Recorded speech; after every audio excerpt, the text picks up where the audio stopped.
Hi. Uh, for once, I'm going to be recording on May 1st, describing everything that I did in April. I've done a bit of knitting and a bit of crocheting, and I just want to talk about what I did and what I finished and what I still have going on. So we can start with the things that I finished. So the first thing that I finished was this, you know, this medium-sized purple triangle scarf. It's just a plain triangle scarf and plain stockinette stitch with a little bit of edging around the side. This is the Uma scarf pattern from Petite Knit, which, in my opinion, if you know how to make a big stockinette triangle, you don't necessarily have to buy the pattern. But if you don't know how to make a big stockinette triangle, then go ahead. It's a fine pattern. So yeah, that was the pattern, and I made it.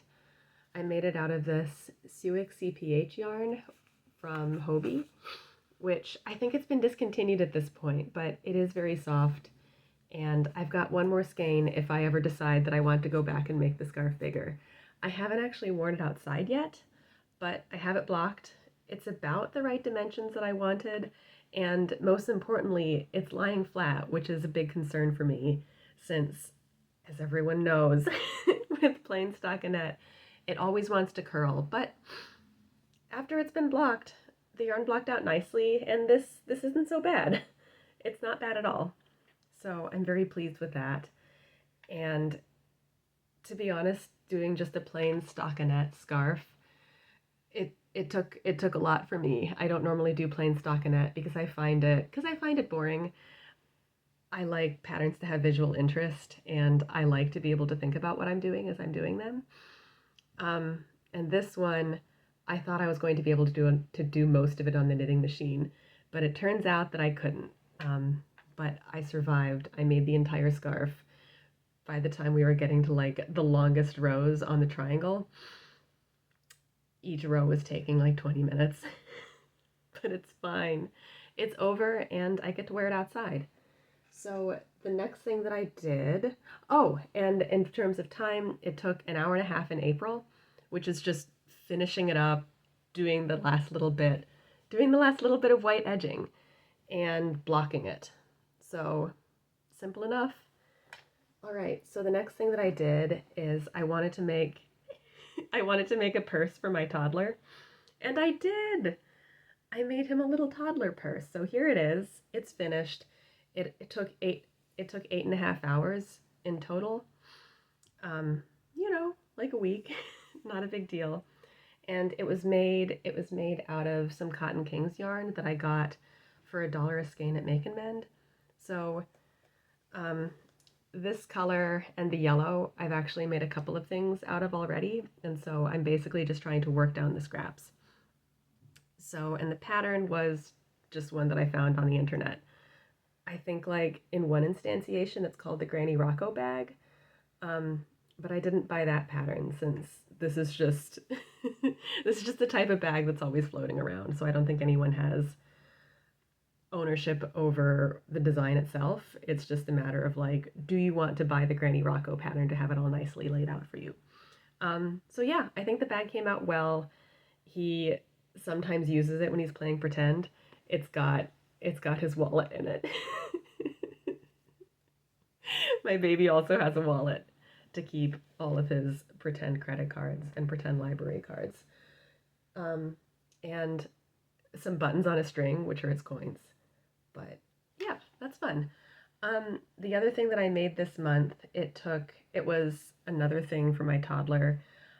I got him a red and white striped shirt, and I made him a Waldo hat to go with a red and white striped shirt. I don't have that with me because he wore it when he went to daycare this morning. So yeah, I think that came out okay. It was a hybrid. Yeah.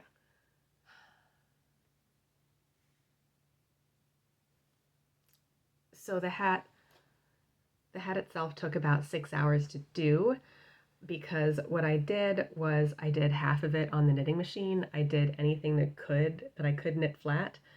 I knit the rectangle flat, and then I seamed it, and then I did the decreases by hand at the top, which is kind of what I did for a scarf that I made which is what I did for a hat that I made for my partner last month.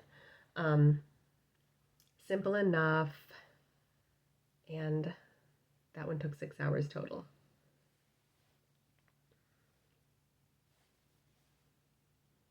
So the next thing that I made, I don't have in hand because it's another thing that I made for my toddler and he wore it to daycare this morning. So it's with him, it's not with me, but you can probably imagine what it looks like after I describe what it is.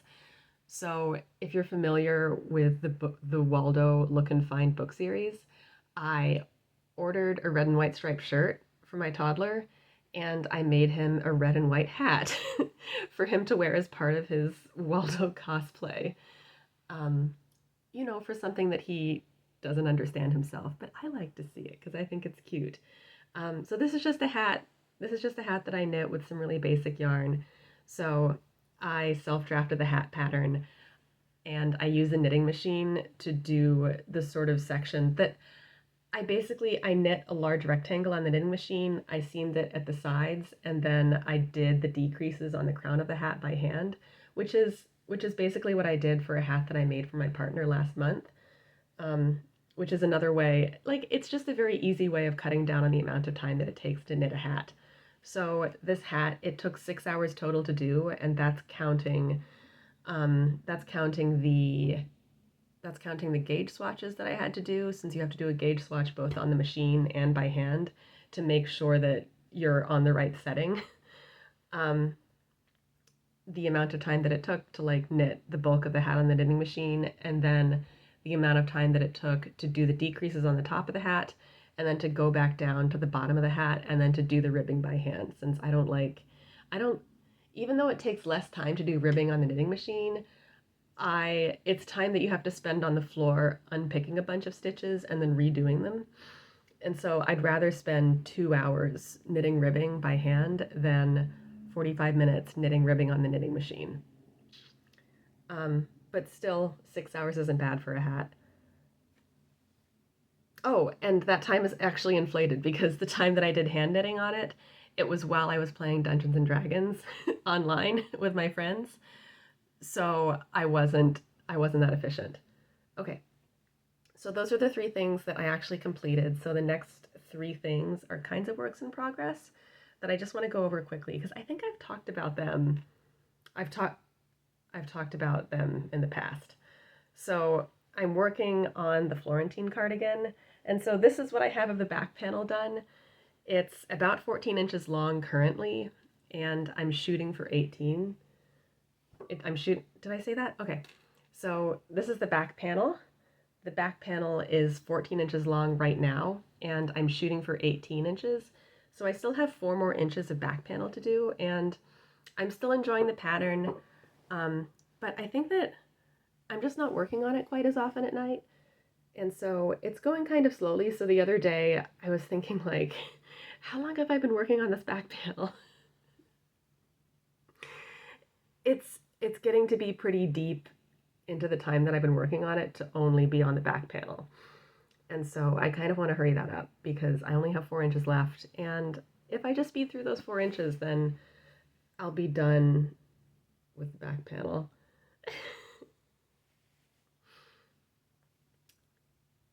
So I was actually thinking back, and I've been working on this back panel for a while, for longer than I want to in calendar days. So I think that I just need to quickly get out the last 4 inches so that I can move on to the front panels, which back panels take longer to motivate yourself to do because it takes longer to go all the way across. And so just something about like the slipperiness of the yarn, basically with the way that this is done, you go across in one color and then across in the other color. And so I basically have to secure the loops. So whenever I'm working on this, the only stopping point that I have is after I go across with both colors, and that takes about 20 minutes. So it's difficult to tell yourself, like, let me do one more row when you know that the next row that you do is going to take 20 minutes. So it's going to be a lot better when I move on to the front panels and the sleeves, which are going to take less time per row. So I've worked on this for 13 and a half hours in April and for 23 and a half hours total. And just to go over the yarn again, this is True Boo and Lion brand, and it's the Florentine pattern from Hobie, which I got for free online. Okay, so the next thing that I'm working on, the next thing that I've been working on most actively is just another kind of side project that I'm using to use up yarn. So you might recognize these colors of yarn from the bag that I made for my toddler earlier. And so once again, same yarn, still using it up, and this time I'm using it up making little bookmarks. So I'm using the bookmark pattern from Crochet by Chris. And so this is what it looks like when it's done. It's a flower, it's a stem, and it's a leaf. It's a really cute pattern. She calls it the 30-minute daisy. And after doing the first couple, she's correct. It does take half an hour to do. And it's a really easy pattern. So I think that I have about 7 done in total. So a lot of them are just the way that she's written the pattern. Some of them I'm branching out into other flowers, like this is lavender. And some of them I've been experimenting with, let me find a good example.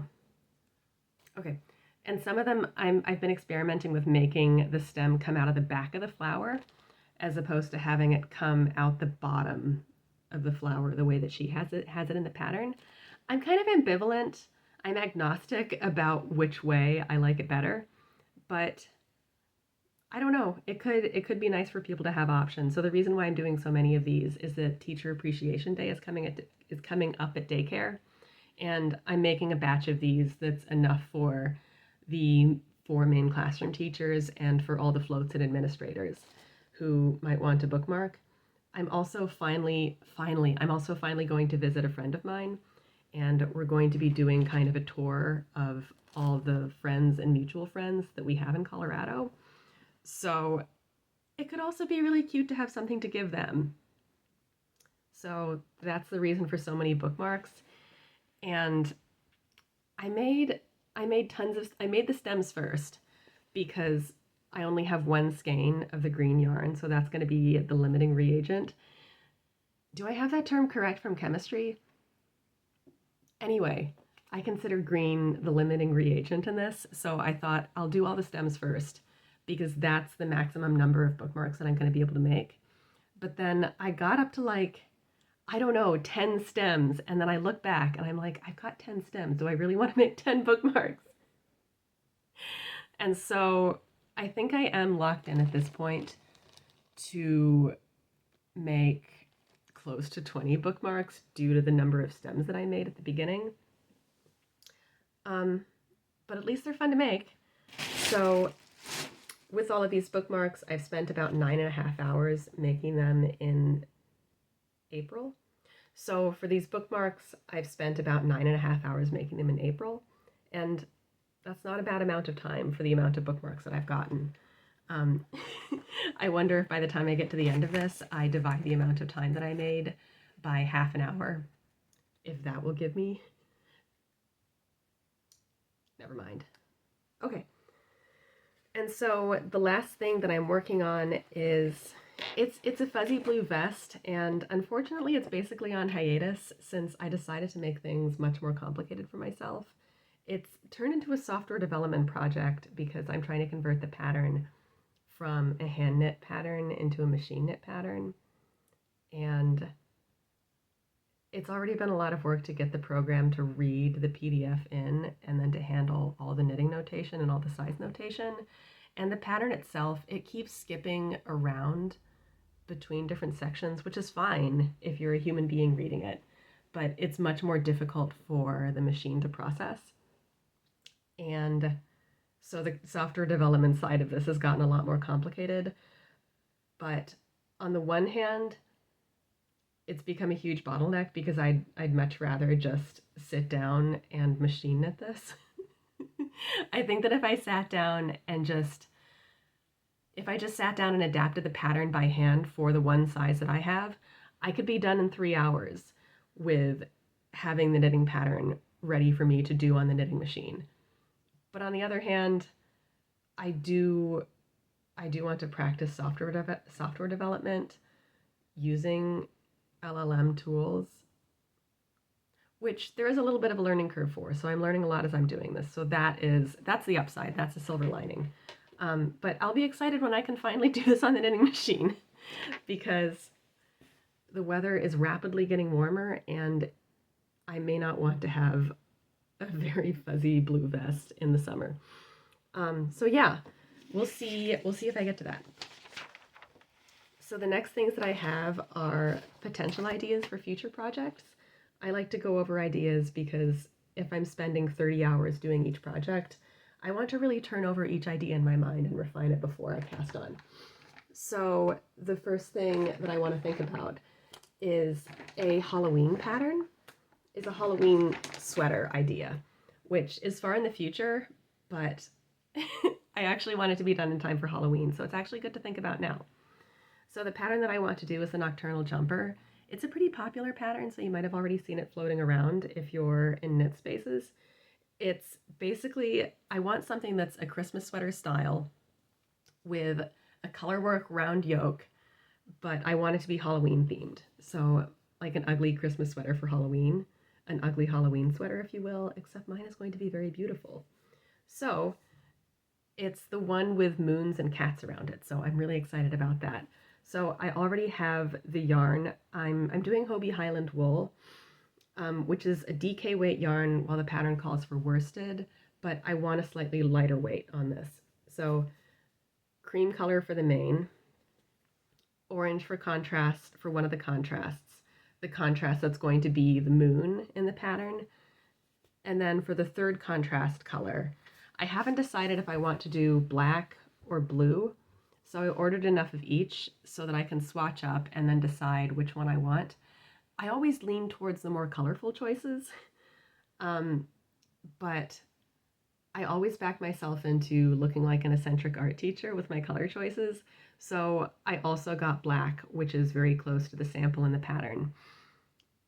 So I want to give myself the option to make a reasonable choice. So that'll be good.